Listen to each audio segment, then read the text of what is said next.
ஐவிஎஃப்ன்றது actually ஒரு short ஃபார்ம்ங்க. அது வந்து it stands for in vitro fertilisation அப்படின்னு சொல்லுவாங்க. ஸோ ஃபர்டிலைசேஷன் என்ற ப்ராசஸ் வந்து என்னன்னா நம்ம சின்ன வயசு பயாலஜில இருந்து படிச்சிருப்போம். ஸோ ஒரு ஸ்பெர்மும் எக்கும் சேர்ற ப்ராசஸ் தான் வந்து ஃபர்டிலைசேஷன். அது வந்து யூஸ்வலி நம்ம உடம்புக்குள்ள ஒரு உமனோட ஃபெலோப்பியன் டியூப்ல நடக்கும். பட் இது வந்து உடம்புக்குள்ள நடந்துச்சுன்னா அது வந்து இன் வைவோன்னு சொல்லுவோம். அதுவே உடம்புக்கு வெளியே நடக்குதுன்னா நம்ம அதை மெக்கானிக்கலா பண்றோம் அப்படின்னா இன் வைட்ரோ அப்படின்னு சொல்லுவோம். ஸோ இன் வைட்ரோ ஃபர்டிலைசேஷன்னா நம்ம நார்மலா உடம்புக்குள்ள நடக்க வேண்டிய ஃபர்டிலைசேஷன் ப்ராசஸ வெளியே ஒரு லேப் என்வாயன்மெண்ட்ல பண்றோம். அதுக்கு பேர் தான் ஐவிஎஃப். ஒரு உமனுக்கு பிரெக்னென்ட் ஆகிறதுக்கு எவ்வளவு நாள் தேவைப்படுது அப்படின்னா, ஸோ இது வந்து ரொம்ப ஏஜ் பேஸ்ட் ஆன்சருங்க. ஸோ 20ஸ்ல இருக்கிறவங்களுக்கும் 30ஸ்ல இருக்கிறவங்களுக்கும் 40ஸ்ல இருக்கிறவங்களுக்கும் இது வந்து it will keep changing actually. So ஒரு ரெகுலரா ரெண்டு பேரும் ஒரு எந்த தடையும் இல்லாம அன்ப்ரொடெக்டட் இன்டர்கோர்ஸ் வச்சிருக்காங்க, ஹஸ்பண்ட் அண்ட் மனைவி எந்த விதமான கான்ட்ரசெப்ஷனும் யூஸ் பண்ணாம இருக்காங்க அப்படின்னா 20ஸ்ல இருக்கிறவங்களுக்கு வந்து ஒரு சைக்கிள்லயும் அவங்க பிரெக்னென்ட் ஆகிறதுக்கான சான்ஸ் வந்து ஒரு 15 to 20% அப்ராக்சிமேட்லி. அப்படின்னா ஏஜ் ஆக ஆக ஒரு சைக்கிள்லயும் வந்து நேச்சுரலா கன்சீவ் ஆகிறதுக்கான சான்சஸ் வந்து கொஞ்சம் கம்மி ஆகிக்கிட்டே இருக்கும். ஸோ நார்மலா எவ்வளவு நாள் வெயிட் பண்ணலாம் ஒரு உமன் நார்மலா பிரெக்னன்சி ட்ரை பண்றதுக்கு அப்படின்னா ஒரு 1 year வரைக்கும் வெயிட் பண்ணலாங்க. ஐவிஎஃப் என்ற ப்ரொசீஜர் க்ரோத் பண்றதுக்கு வந்து ஆக்சுவலி நம்ம ஊர்ல ஐவிஎஃப் என்ற டேர்ம் ரொம்ப ப்ராடா யூஸ் பண்றோம். Actually it comes under ART அப்படின்னு ஒரு டேர்ம்ங்க. ஏஆர்டினா அசிஸ்டட் ரீப்ரொடக்டிவ் டெக்னிக்ஸ் அப்படின்னா நாட் ஜஸ்ட் ஐவிஎஃப், அதுக்குள்ள நிறைய டெக்னிக்ஸ் இருக்கு. ஸோ ஃபர்ஸ்ட் வந்து நான் சொன்ன மாதிரி ஃபர்ஸ்ட் ஒரு 1 year அன்ப்ரொடெக்டட் இன்டர்கோர்ஸ், ஒரு ஹஸ்பண்ட் அண்ட் ஒய்ஃப் ஒரு வருஷம் எந்த விதமான தடையும் இல்லாம சேர்ந்திருக்காங்க. ஃபார் எக்ஸாம்பிள் ஒரு வாரத்துக்கு 2-3 முறை சேர்ந்திருக்காங்க எந்த மாதிரி ப்ரொடெக்ஷனும் இல்லாம. அப்படி இருந்தும் ஒரு வருஷத்துக்கு ஒரு உமன்னால பிரெக்னென்ட் ஆக முடியல அப்படின்ற டைம்ல they will come to an IVF clinic. This is the primary thing to first ஒரு லேடியை டயக்னோஸ் பண்றதுக்கான கிரைட்டீரியாவே இதுதான். ஸோ நம்ம இந்த மாதிரி ஒரு ப்ராப்ளம்ல வர்றவங்கள ஒரு 1 year ஆஃப் அன்ப்ரொடெக்டட் இன்டர்கோர்ஸ் இருந்ததுக்கு அப்புறமா நம்மள வந்து அவங்கள இனிஷியலி வி வில் அவங்களை டயக்னோஸ் பண்ணணும், அவங்களுக்கு என்ன இஷ்யூஸ் இருக்கு என்னன்னு டயக்னோஸ் பண்ணிட்டு அதுக்கப்புறம் அவங்க வந்து ஐவிஎஃப் வேணுமா வேண்டாமா இல்ல வேற ஏதாச்சும் முறையில அவங்களுக்கு ஹெல்ப் பண்ண போறோமான்றது தெரியும். மறுபடியும் இது வந்து அந்த உமனை பேஸ் பண்ணது. ஸோ ஐவிஎஃப்ன்றது உங்களுக்கு 2 மாசத்துல முடிஞ்சிரும் 3 மாசத்துல முடிஞ்சிரும் யாருனாலையும் கேரண்டி கொடுக்க முடியாது. ஸோ உங்களை ஃபர்ஸ்ட் ஒரு ஹார்மோனல் இவாலுவேஷன், உங்க ரத்த இவாலுவேஷன், ரத்த பரிசோதனை செய்வோம். அதுக்கப்புறம் உங்களுக்கு ஸ்கேன் செய்வோம்.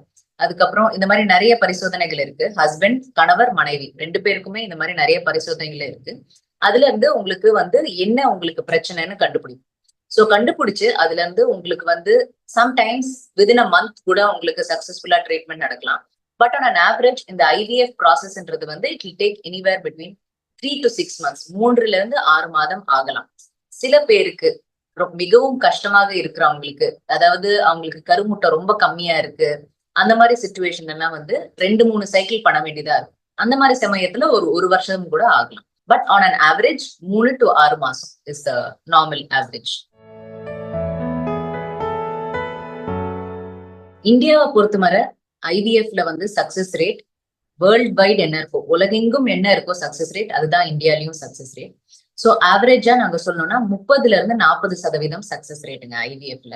ஸோ இதை விட அதிகமாகவும் சான்ஸ் இருக்கு, இதை விட கம்மியாகவும் சான்ஸ் இருக்கு. பட் ஆவரேஜா 30-40%. அண்ட் இது வந்து திருப்பி நான் சொன்ன மாதிரி ஒரு ஃபீமேல் அண்ட் மேல், ஆண் அல்லது பெண், அவங்களோட ஏஜ் ஜாஸ்தி ஆகும்போது இந்த சக்சஸ் பெர்சன்டேஜும் வந்து கொஞ்சம் கம்மியாகும்.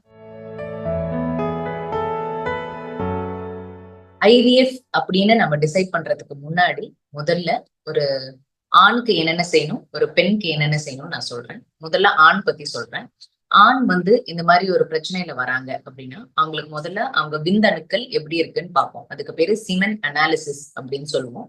அந்த விந்தணுக்கள் எப்படி இருக்குன்றத பார்த்துட்டு அந்த ஆணுக்கு ஃபர்தரா டெஸ்ட் வேணுமா வேண்டாமா அப்படின்னு நம்ம டிசைட் பண்ணுவோம்.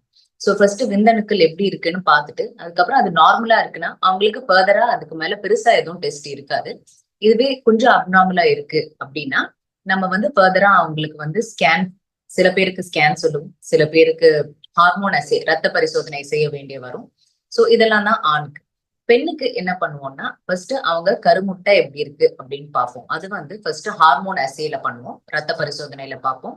அது போக பீரியட்ஸ் வந்து 2வது அல்லது 3வது நாள் அவங்களுக்கு ஸ்கேன் செய்து பார்க்க வேண்டும். அவங்கள ஓவரி எப்படி இருக்கு, கருமுட்டை வளர்றதுக்கான கெப்பாசிட்டி இருக்கா இல்லையா, அவங்க கர்ப்பப்பை எப்படி இருக்கு, அவங்களோட டியூப் எப்படி இருக்கு, இதெல்லாம் பார்ப்போம்.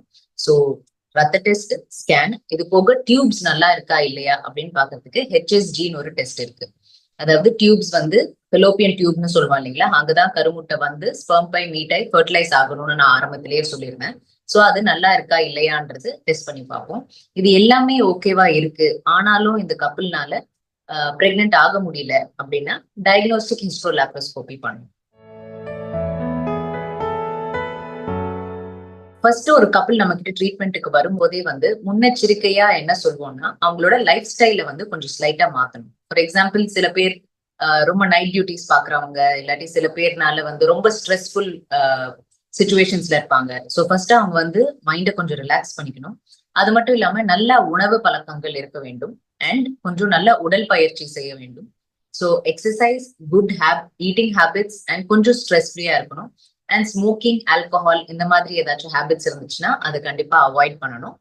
அண்ட் ஆல்சோ அது போக அவங்களுக்கு வேற ஏதாவது பிரச்சனை இருக்கு, சில பேருக்கு தைராய்டு பிரச்சனை இருக்கலாம், டயபெட்டிஸ் இருக்கலாம், ரத்த கொதிப்பு இருக்கலாம். இது எல்லாத்தையுமே வந்து கொஞ்சம் நார்மலைஸ் பண்ணிட்டு, இதெல்லாமே வந்து நார்மலைஸ் பண்ணும் before procedure and during the procedure and after the procedure also.